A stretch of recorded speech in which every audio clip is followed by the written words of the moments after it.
মোবাইলের নোটিফিকেশনের সাউন্ড শুনে ঘুম ভেঙে গেছে সকালবেলা, বুঝছেন। তো এক ছোট ভাই আছে, নাম কইতেছি না, বেশ বড় লেভেলের ইনফ্লুয়েন্সার। ও হইতেছে বেশ ইনফরমেটিভ ভিডিও বানায় আর কি, মানে তথ্য উপাত্ত একসঙ্গে করে। তো আমার এটা মেসেজ পাঠিয়েছে সকালবেলায়।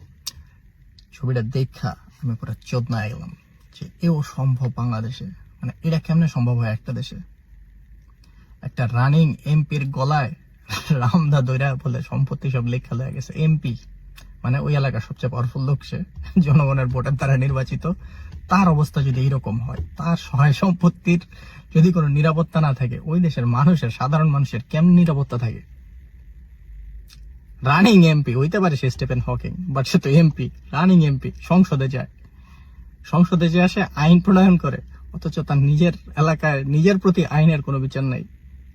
কেমনে সম্ভব? মানে এই দেশটা টিকে আছে কেমনে?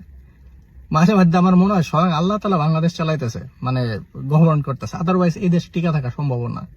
আল্লাহ তো অবশ্যই সবকিছুই করতেছে, মানে অবজার্ভ করতেছে, উনি করতেছে, কিন্তু আমার কাছে মনে হয় যে আল্লাহর অশেষ রহমত ছাড়া, আল্লাহর অশেষ দয়া ছাড়া এই দেশ কোনোভাবে টিকা সম্ভব না। চিন্তা করেন, রানিং এমপি তার গলায় দৈরা যদি সহায় সম্পত্তি লিখে নিতে পারে, আপনি আমি কোন চেয়ারের বল।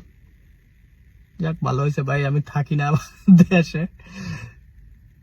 যা কোনোদিন থাকতে পারবো বলেও আমার কাছে মনে হইতেছে না। মানে এই এই অবস্থার মধ্যে কেমনে সম্ভব? এটা তো পুরো একটা ট্রমা না? রানিং এমপি, তার নিরাপত্তার যদি এই অবস্থা হয়, সাধারণ জনগণের কি অবস্থা?